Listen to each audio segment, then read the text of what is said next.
నా దగ్గర ఒక 1000 రూపాయలుంది. ఎదురు అతని దగ్గర 300 రూపాయలుంది. ఇద్దరం సినిమాకెళ్ళాం. నేను సినిమా టికెట్ తీసుకున్న తర్వాతన తినటానికి ఏయన్నా తీసుకున్నాను. అయి చూసి అతను ఈర్ష్యపడ్డాడు. అదే సందర్భంలో ఇద్దరికీ పరిచయం ఉందనుకో, నవ్వుకుంటాం, అట్లా వెళ్ళిపోతాం. హాయ్ అనుకుంటాం, వెళ్ళిపోతాం.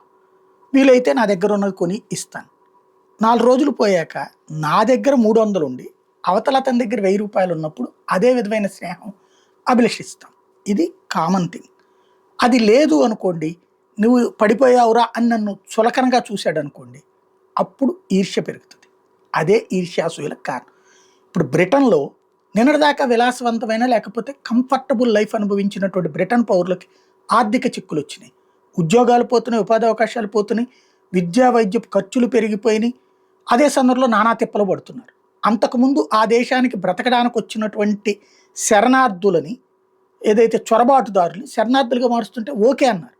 కానీ ఇప్పుడు వీళ్ళ ఉపాధి అవకాశాలే దెబ్బతిని, వీళ్ళ ఉద్యోగ అవకాశాలే దెబ్బతిని, వీళ్ళేమో నానా తిప్పలు పడుతుంటే 3 పూట్ల భోజనం శరణార్థులకు లభిస్తుంది. వీళ్ళు 3 పూట్ల కొనుక్కుంటే వర్కౌట్ కావట్ల. వాళ్ళకి ఇళ్ళు లభిస్తున్నాయి, వీళ్ళకి ఉండటానికి ఇల్లు దిక్కుండట్లేదు, లేదా అద్దెలకి అల్లాడుతున్నటువంటి పరిస్థితి. అదే ఇప్పుడు బ్రిటన్లో అతిపెద్ద శాపం అవుతుంది.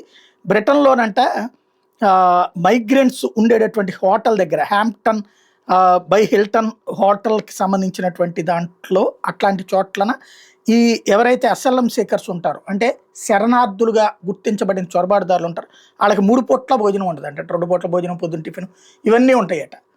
అదే సందర్భంలో స్థానికులకి ఒక పూట కరువు అవుతున్నటువంటి వేళ వీళ్ళల్లో పెరుగుతున్న అసంతృప్తి ఇప్పుడు పెద్ద చర్చకు కారణమవుతుంది.